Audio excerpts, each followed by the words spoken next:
Participe conosco ao vivo no estudo desta lição em nossa escola sabatina online, todos os sábados às 9 da manhã pelo Zoom. No final deste vídeo, veja como participar. Você é o nosso convidado. Olá, sejam bem-vindos ao canal Movimento Adventista. Estamos aqui mais uma vez para estudarmos a Palavra de Deus e continuando o tema dessas lições maravilhosas, imitando a Cristo, nós vamos estudar juntos, eu e a irmã Ana Maria, a lição de número 38, contemplando as obras do Criador, e eu convido você a estudar conosco esse tema tão importante. Vamos, né? É um prazer estar aqui também na companhia da irmã Regiane para estudar hoje a lição com o tema Contemplando as Obras do Criador. O verso áureo: quem mediu na concha da sua mão as águas e tomou a medida dos céus aos palmos e recolheu numa medida o pó da terra e pesou os montes com peso e os outeiros em balanças.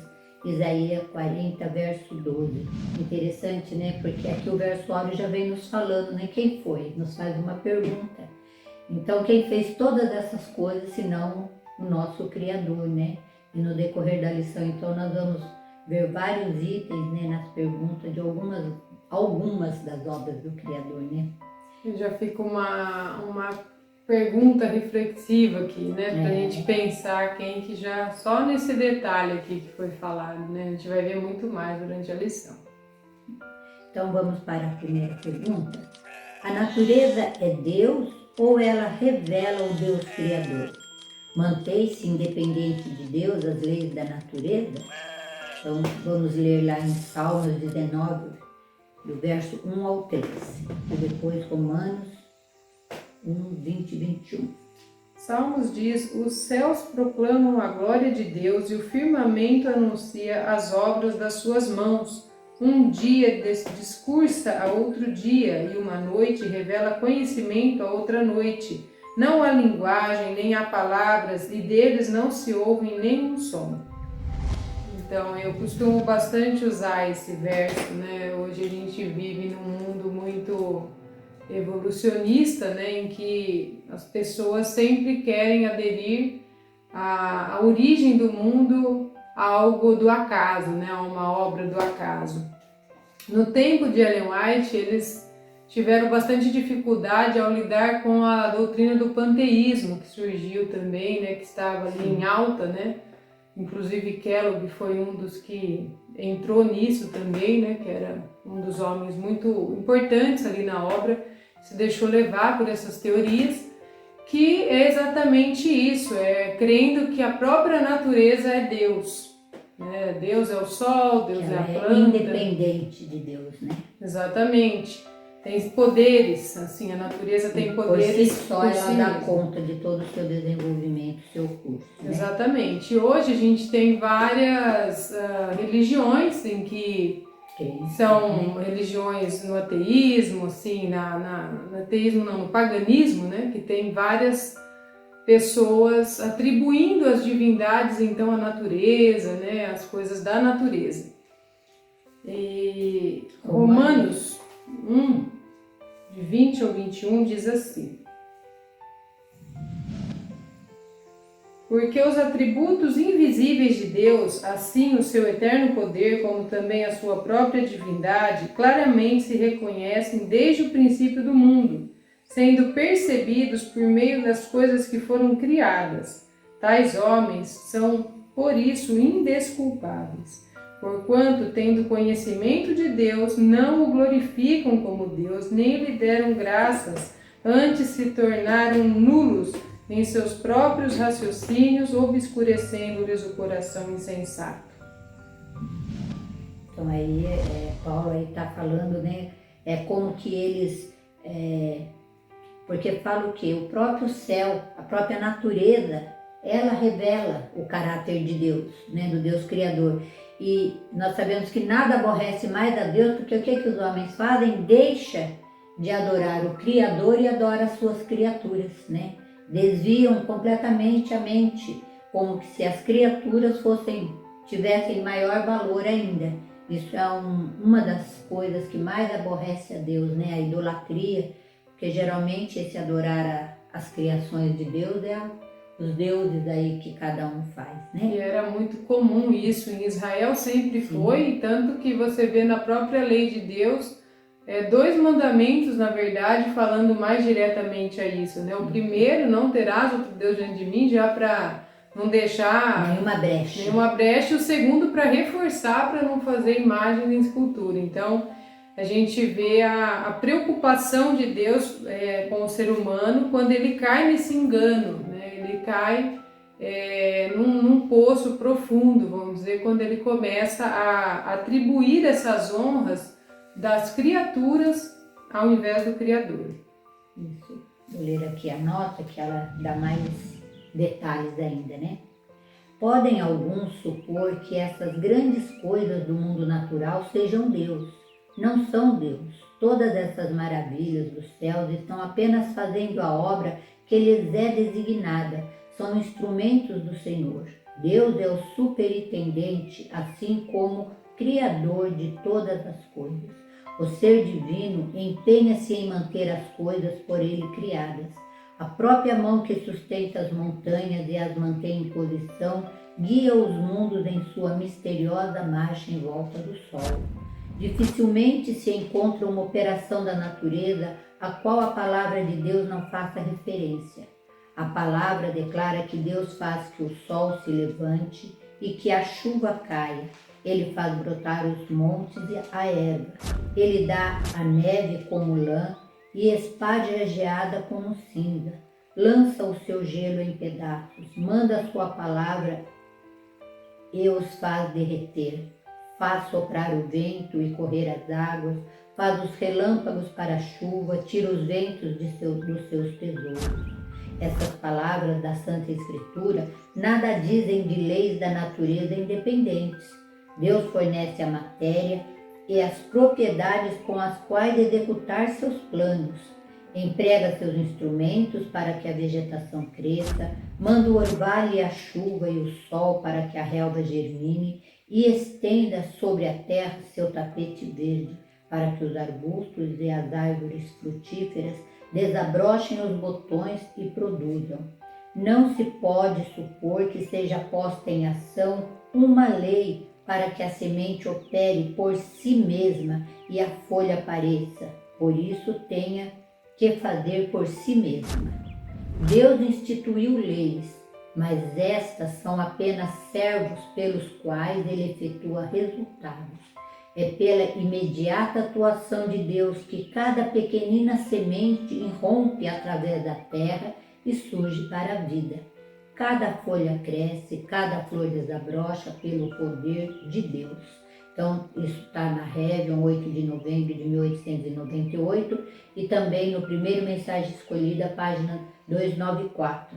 Você vê aqui, está mais do que claro, diz que nada se sustenta, né? Ele é o Criador e ele também supervisiona tudo, né? Todas as suas criações são supervisionadas por ele. Eu achei assim, na nossa observação, nós vemos nada acontece sem, né? Os rios maiores sustentam os rios menores, né? Nós percebemos o crescer das plantas, que é maravilhoso, não tem como o homem conseguir isso, se não for pela ação e pela lei de Deus. Então, é muito claro essa parte aqui da lição, falando que ele revela, né? A natureza revela, ela é uma escola para nós, né? E a gente vê que ele não só é o Criador, mas o mantenedor, né? No sentido de nada, se ele desligar um minuto disso, do que ele desligar não vai ter vida, né? Do que ele desligar não vai existir. Então a gente vê muito essa questão sendo hoje ensinada, inclusive, né? No mundo afora e bem assim, vamos dizer, dando um peso, né? Querendo colocar na mente das pessoas essa questão de uma criação independente de Deus, né? Mas quando a gente conversa com as pessoas e a gente começa a indagar, mas será que tudo isso poderia vir do acaso? Porque é muitos detalhes. É uma planta, se você for estudar ela, é muitos detalhes. São milhares e milhares de espécies, são milhares e milhares de espécies animais. O ser humano, quanta coisa, né? Nenhum ser humano, por mais inteligente que for, ele não consegue estudar o corpo inteiro do homem. Ele tem que se especializar numa área a vida inteira para estudar um órgão, às vezes, e não sabe tudo daquele órgão ainda. É infindável, né? Não tem inesgotável. Né? A lição, né? Cada pergunta aqui que nós vamos passar, vem falando assim, cada uma mais interessante, né? Textos mais explicativos do que a outra, né? Só vai acrescentando, né? A segunda pergunta, então, a matéria possui energia inerente ou mesmo a força vital de si mesma? De fato, o que é para Deus a natureza e suas leis? Então vamos agora ler lá em Salmo 147, o verso 7 e 8. Diz assim: cantai ao Senhor com ações de graça, entoai louvores aos sons da harpa ao nosso Deus, que cobre de nuvem os céus, prepara a chuva para a terra, faz brotar nos montes a erva. Então olha aqui, né, complementando ali o que nós já lemos anteriormente. Então a matéria possui energia inerente ou mesmo força vital de si mesma? De modo algum. E de fato, o que é para Deus a natureza e suas leis? Vamos ler o texto então, Regiane, para a gente... Muitos ensinam que a matéria possui força vital, que certas propriedades são comunicadas à matéria e que então fica ela a agir por meio de sua própria energia inerente, e que as operações da natureza são dirigidas de acordo com leis fixas, nas quais o próprio Deus não pode interferir. E isto é ciência falsa e não é apoiado pela palavra de Deus. A natureza é serva de seu Criador. Deus não anula suas leis, nem age contrariamente a elas, mas está continuamente a empregá-las como seus instrumentos. A natureza testifica de uma inteligência, de uma presença, de uma energia ativa que opera em suas leis e por meio das mesmas leis. Respondendo então a segunda parte da pergunta aqui que a nota já falou, a natureza é serva de seu Criador, né? Então a gente vê que Deus, ele tem poder para fazer até mesmo essas leis fixas que ele determinou, ela ser vulnerável àquilo que ele quer, a sua vontade. Obedece, né? Obedecem o chamado de Deus, né? A vontade dele. Então a gente vê na experiência lá de Israel, na guerras, aquele momento em que o sol se demorou para se pôr, né? Foi um dia bem mais longo para poder continuar a guerra. Teve a experiência também do rei Ezequias, quando adoece e o profeta Isaías vai dar mais um tempo de vida, fala para ele que queria viver mais 15 anos depois de ele ter orado. Aí o sol então retrocedeu, diz a Bíblia, 10 graus, né? Então voltou no tempo, vamos dizer assim, o relógio voltou. Né? Foi um sinal que Ezequias pediu. Então Deus, ele atuou até mesmo nessas leis fixas para mostrar o seu poder, né? De como ele é soberano a essas leis. Isso. Então vamos para a terceira pergunta. Portanto, como Deus ainda exerce poder em sua criação, cada pulsar do nosso coração é prova do quê? Vamos ler então em Salmo 148, versos 5 e 6 e depois Jó 12, 10. Louvem o nome do Senhor, pois mandou ele e foram criados, e os estabeleceu para todo sempre, fixou-lhe uma ordem que não passará. Muito lindo, né? E Jó 12, 10 nos diz: na sua mão está a alma de todo ser vivente e o espírito de todo gênero humano.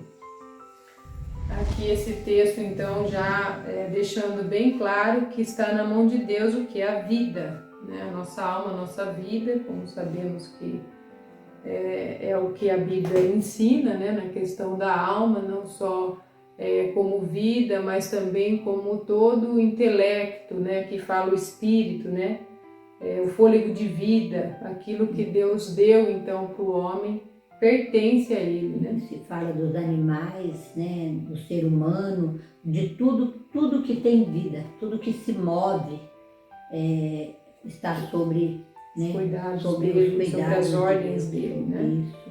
Aqui, então diz assim, né? Portanto, como Deus ainda exerce seu poder, sustentando tudo isso, como foi descrito em Jó e em Salmos também, né? Sustentando as suas criações, né? Tanto seres humanos, animais, vegetais e tudo mais que os fenômenos da natureza que ocorrem, tudo é sustentado por Deus, né? Aqui no livro Meditação, Jesus Meu Modelo, 2009, página 234, diz assim: a obra de Deus da criação está completa, mas sua energia ainda é exercida ao sustentar os objetivos de sua criação. Não é porque o mecanismo que uma vez fora posto em movimento continue a agir por sua própria energia inerente que o pulso bate, que a respiração segue a respiração, mas cada respiração, cada pulsar do coração é uma prova daquele cuidado que tudo penetra por parte daquele em quem vivemos e nos movemos e existimos. Não é por causa de um poder inerente que ano após ano a Terra produz seus dons e continua seu movimento em redor do Sol. A mão de Deus guia os planetas e os conserva em posição na sua marcha ordenada dos céus. É pelo seu poder que a vegetação floresce, que as folhas aparecem e as flores desabrocham. Sua palavra governa os elementos e por ele os vales se tornam férteis. Ele cobre os céus de nuvens e prepara a chuva para a terra. Ele faz brotar nos montes a erva, dá a neve como lã e as pares da geada como cinza. Ao som do seu trovão as águas no céu rugem e formam-se nuvens desde os confins da terra. Ele faz os relâmpagos para a chuva, dos seus depósitos faz sair vento. Seu cuidado está sobre todas as obras de suas mãos. Nada é tão grande que não possa ser dirigido por ele e nada tão pequeno para escapar à sua atenção. Então aqui, segunda nota nos explica, né, e os textos bíblicos também, tudo está no controle de Deus. Nós vemos aqui vários exemplos que nos reforça mais ainda aqui o texto do Espírito de Profecia. Nós podemos nos lembrar da tempestade lá no barco dos discípulos, a abertura do Rio Jordão, do Mar Vermelho, quando ali no tempo de Elias e do rei Acabe parou a chuva por alguns anos, depois novamente Elias orou e a chuva retornou.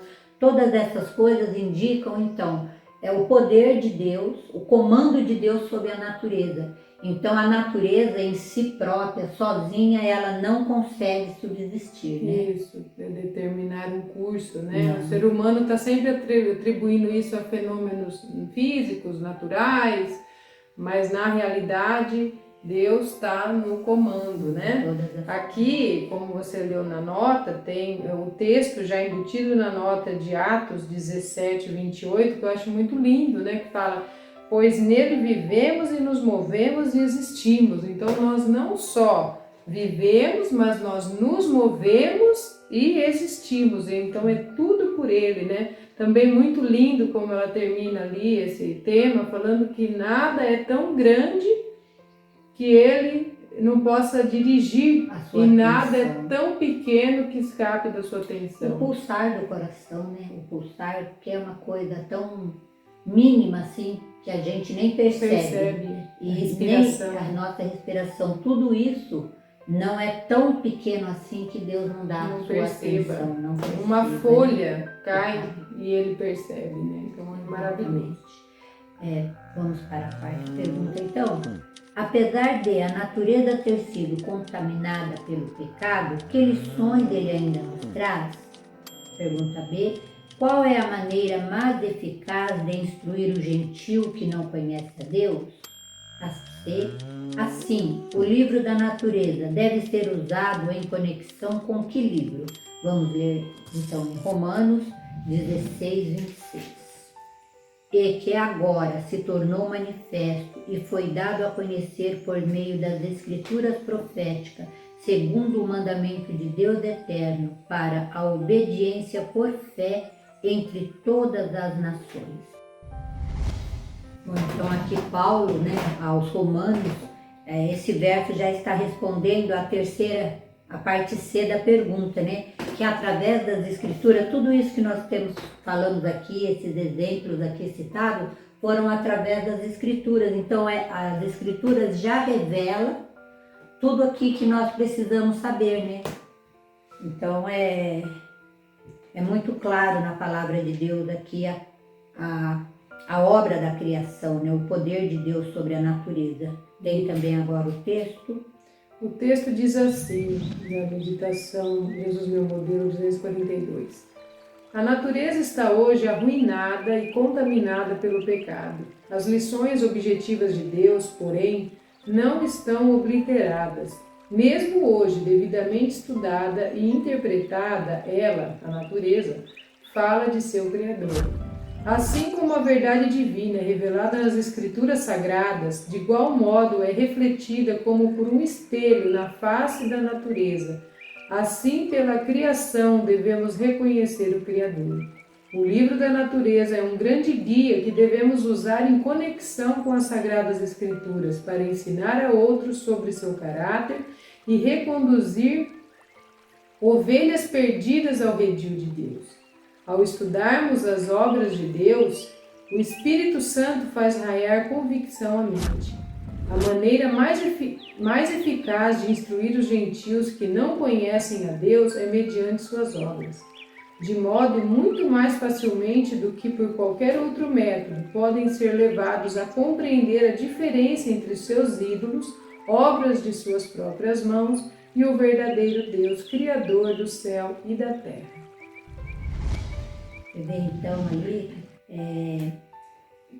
tudo se tornou manifesto para nós hoje, no tempo presente, através das Escrituras. Todas essas maravilhas, que nós comentamos aqui, que estamos falando, se tornou manifesto agora no presente, no futuro, enquanto o mundo existir, por conta das Escrituras. Então, o que diz aqui a pergunta?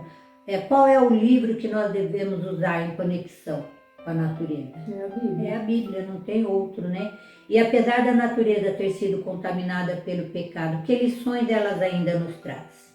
Aí você leu, tem agora aqui o texto que foi lido, o que ela é? Diz que ela é um grande guia que devemos usar em conexão com as Sagradas Escrituras. Então, o que a natureza é? Ela é uma escola, Ela é um mestre, um guia, Isso.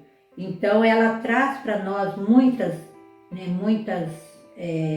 elas demonstram as obras da criação, elas confirmam as obras da criação. Então, qual é a maneira mais eficaz de nós conversarmos com uma pessoa que não conhece a Deus ainda? Falando das obras dele. Não vai conseguir, às vezes, atingir a pessoa, Uma vez, conversando com uma pessoa, acerca da existência de Deus, a gente vai até certo ponto na conversa, e se a pessoa for voltada para o lado científico aí, que é esse método secular que a gente vê hoje, do evolucionismo, da ciência, mais ligada à questão do acaso, como a gente falou, de algo externo ter criado tudo isso, o incriado ter criado algo, às vezes a pessoa vai tendo argumento até certo ponto, mas chega uma hora que aí fica não tem saída. Numa questão muito difícil de você, porque são muitas evidências, e teria que ser muitas coincidências para tudo isso vir do acaso. Então vamos passar para a quinta pergunta. Somente como aprenderemos profundas lições contidas na natureza?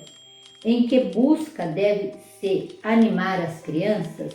Vamos ler lá em Jó 12, o verso 7 a 9. Mas a pergunta agora as alimárias, e cada uma delas tu ensinarás, e as aves dos céus e elas tu farão saber, ou fala com a terra e ela te instruirá, até os peixes do mar tu contarão, que entre todos estes não sabem que a mão do Senhor fez isso? Esse livro de Jó é fantástico, assim, Poético, né? e na questão da própria linguagem ali, então, né, de escrita, não só nesses versos do capítulo 12, como em outros versos, né, como Deus vai falando de todas as obras criadas dele, né, de naquele discurso, naquela reunião que Jó tem com Deus, né, em outro capítulo. Ali então Deus fala com ele, aonde você estava quando eu lancei os fundamentos, né? Onde você estava, fala até do Órion, fala de tantas coisas, das constelações, de coisas que Deus Capítulo criou, 12 né? mesmo fala muito esse capítulo, né? Quase completo, ele falando da criação de Deus, desde o verso 6, 7.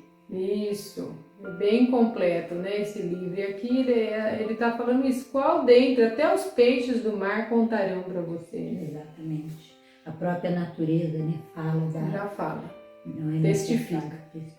Então aqui a nota ainda do livro Educação, página 120, diz assim: somente aquele que conhece na natureza a obra de seu Pai e que na riqueza e beleza da terra lê a sua escrita é que aprende as mais profundas lições das coisas da natureza e recebe seu mais elevado auxílio. Só poderá apreciar amplamente a significação das colinas e vales, rios e mares aquele que olhar para eles como a expressão do pensamento de Deus, como uma revelação do Criador.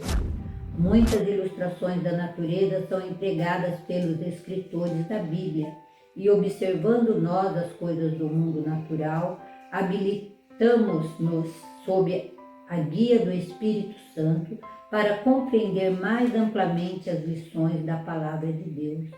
É assim que a natureza se torna uma chave do tesouro da Palavra.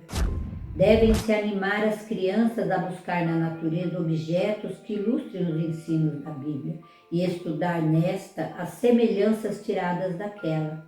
Devem procurar tanto na natureza como na Escritura Sagrada todos os objetos que representam a Cristo e também os que ele empregou para ilustrar a verdade. Dessa maneira, poderão aprender a vê-lo na árvore e na videira, no lírio e na rosa, no sol e na estrela. Poderão aprender a ouvir a sua voz no canto das aves, no sussurro das árvores, no retumbante trovão, na música do mar, e todos os objetos da natureza lhe repetirão suas preciosas lições. Aos que assim se familiarizam com Cristo, a terra jamais será um lugar solitário e desolado. Será a casa de seu Pai, repleta da presença daquele que uma vez habilitou entre os homens. Então, aqui no livro Educação, na página 119, né, e na página 120, cada parágrafo dessa nota que responde, o primeiro parágrafo que nós lemos, já responde aqui como somente nós vamos aprender, né? Aprendemos profundas lições, só quando nós reconhecemos na natureza a obra de Deus. Aí nós vamos tirar lições dela. Caso contrário, não tem como, né? Então aqui já vem falando,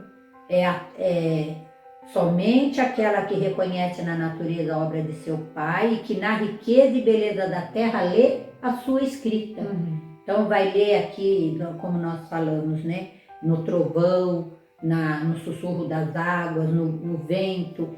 E a segunda parte, em que busca deve se animar as crianças? Essa busca na natureza, né? Na natureza, os objetos que ilustrem os ensinos da Bíblia, né? Exatamente. Tirar experiência, o próprio Cristo contava muito através de parábolas, usando coisas da natureza para ensinar até homens adultos, né? Compreender o cuidado dele para conosco, né? Exatamente. E as crianças fazendo essa comparação, né? Para poder entender, vai ficar muito mais fácil o entendimento. Vamos então para a sexta. Com a águia dos Alpes, que bela ilustração temos acerca da fé diante das dificuldades e trevas espirituais. Hebreus 12, de 1 a 4, eu acho maravilhoso esse verso. Esse verso aqui diz assim: portanto, também nós, visto que temos rodear-nos de tão grande nuvem de testemunhas, desembaraçando-nos de todo o peso e do pecado que tenazmente nos assedia, corramos com perseverança a carreira que nos está proposta, olhando firmemente para o autor e consumador da fé, Jesus, o qual, em troca da alegria que lhe estava proposta, suportou a cruz, não fazendo caso da ignomia, e está sentado à destra do trono de Deus. É bem maravilhoso aqui a experiência dessa ave, né? Com todas as dificuldades, com todos os problemas que ela encontra, ela ainda persiste, né? Para alcançar seu objetivo.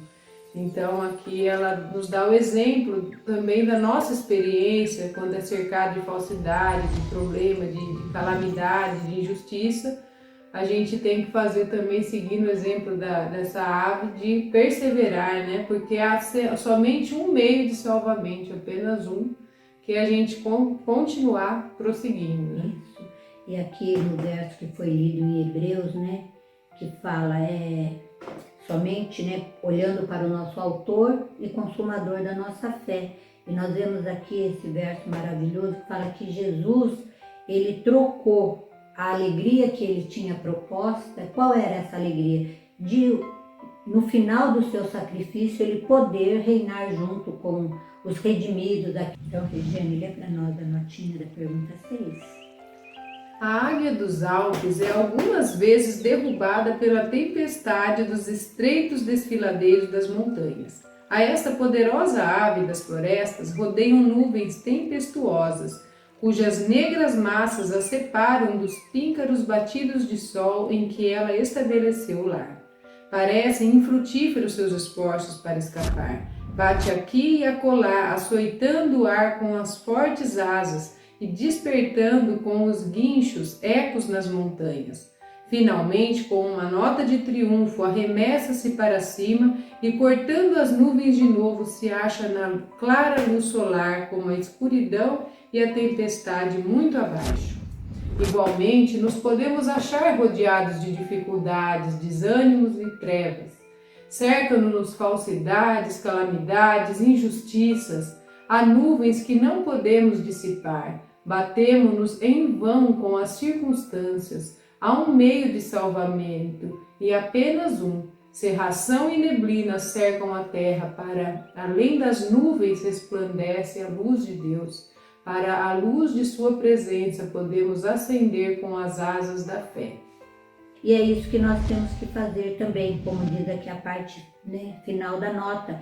Nós somos cercados de tantas calamidades, mas nós temos sempre que olhar como a águia, né, dos altos, olhar sempre para o alto, para o autor e consumador da nossa fé. Exatamente. Então vamos para a 7ª pergunta. Que outros exemplos na natureza podemos comentar? A notinha aqui fala do livro Educação, página 119.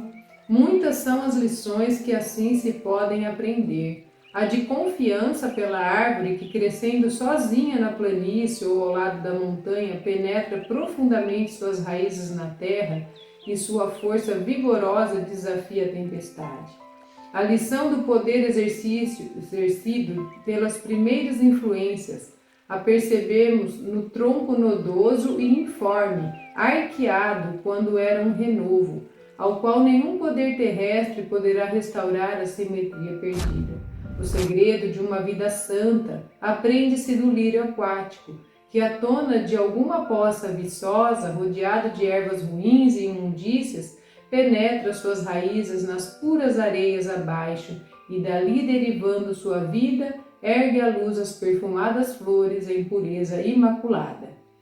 Muitos exemplos aqui então na própria natureza também nos traz, né, neste livro, falando então nessa questão da confiança, da gente aprender com as árvores, né? Que fica até mesmo diante da tempestade, ela fica ainda ali fincada, do poder então exercido pelas primeiras influências, né? A educação dos primeiros anos, que é assim também quando você tem que envergar o galinho ali, né? Enquanto ele é novo. Tem que cuidar, tratar com todo cuidado. Isso, né? colocar ele retinho para poder escorar, para ele crescer então em simetria, porque senão depois que ele já está grande você não desentorta mais.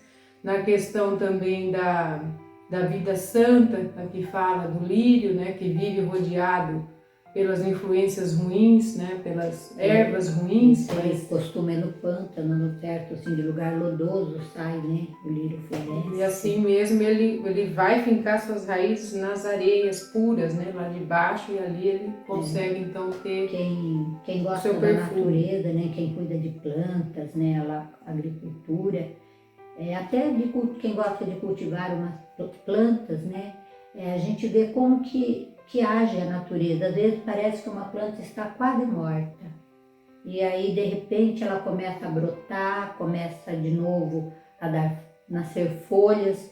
Então também eu tiro daí uma esperança. Às vezes a gente pode até, algumas vezes assim, tá fraquejando, mas se olharmos sempre para Cristo, se as raízes estiverem firmadas, a gente corta uma árvore e ela novamente, depois de um tempo, ela começa a brotar de novo, né? Então são muitas as lições que nós podemos tirar da natureza. Então vamos lá para a 8ª pergunta. O que Ellen White escreveu acerca das árvores em um interessante relato, em que estudo teríamos lições para nós? No Salmo 104, 16 e 17 diz assim: avigoram-se as árvores do Senhor e os cedros do Líbano que ele plantou, em que as aves fazem seus ninhos. Quanto à cegonha, a sua casa é nos ciprestes. Então aqui já vai falando das árvores, né, que o Senhor, que ele plantou no Líbano, Parece que cada um para a sua função, cedros. Né? Para os cedros lá, a cegonha, é isso, né? E as aves fazem seus ninhos e a cegonha faz nos ciprestes. Então você vê, Deus providenciou ali, né? Parece que um lugar certo para cada até espécie de árvores, né? Em certo lugar estavam se fazendo preparativos para limpar o terreno para a construção de um hospital. Foram instruídos de que há saúde no perfume dos pinheiros, dos cedros e dos abetos.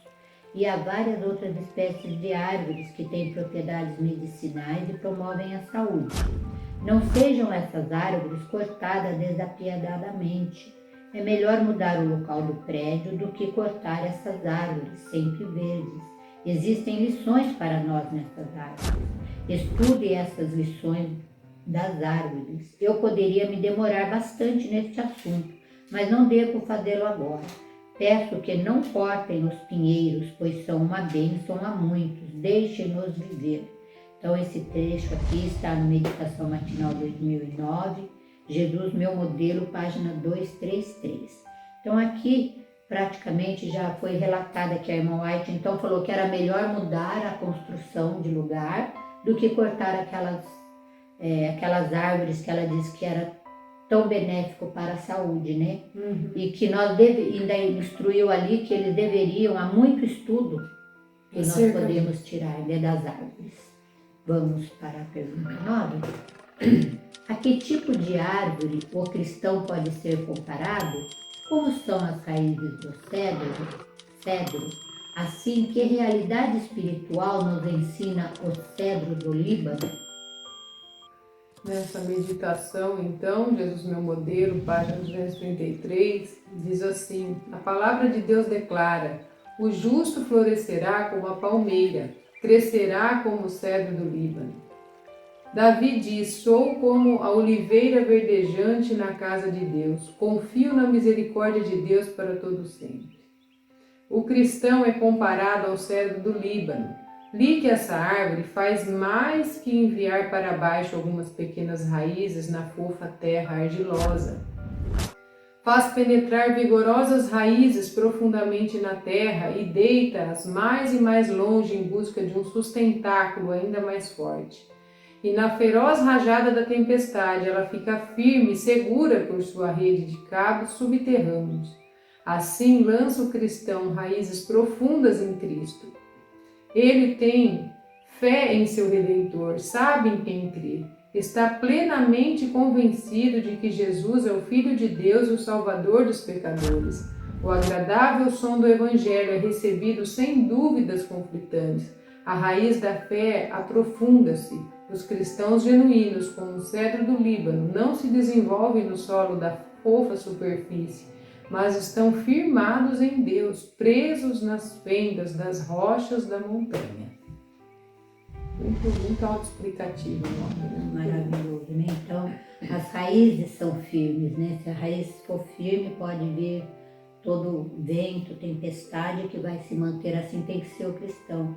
Pode, comparado, né, com esse cedro. O cristão, com esse cedro, você ter raízes firmes, né? Confiança em Deus. Então, vamos para a 10ª e última pergunta. O que é justo no jardim de Deus? A Regiane vai ler lá em Cantares, né? Capítulo 6, 2, 3 e 11. O meu amado desceu ao seu jardim, aos canteiros de bálsamo para pastorear nos jardins e para colher os lírios. Eu sou do meu amado e o meu amado é meu. Ele pastoreia entre os lírios. Desci ao jardim das nogueiras para mirar os renovos do vale, para ver se brotavam as vides, se floresciam as romaneiras. Isso.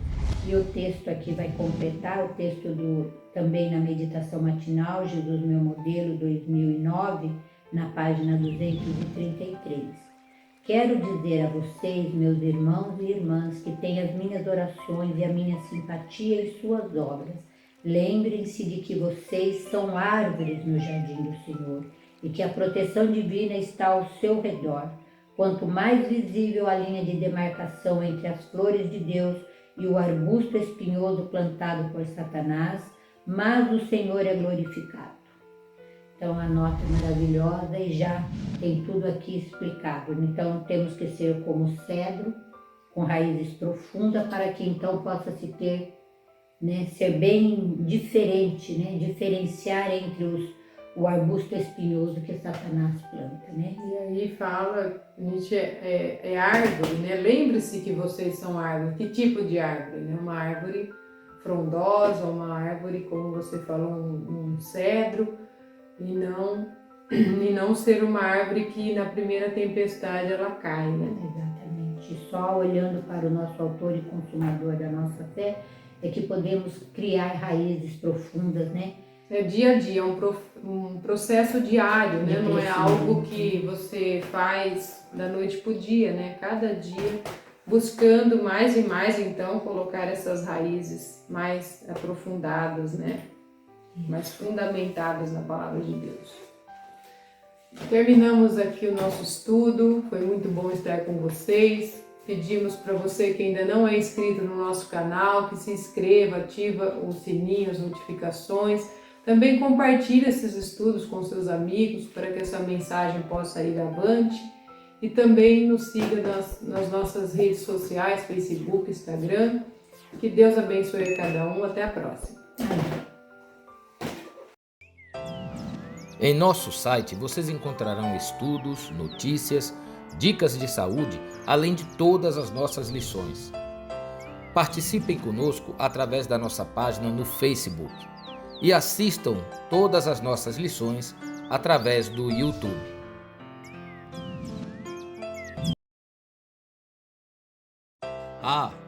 Você também pode participar ao vivo das lições da Escola Sabatina todos os sábados a partir das 9 da manhã pelo Zoom. Ligue ou mande uma mensagem para os números de WhatsApp que aparecem na tela e venha estudar conosco. Você é o nosso convidado.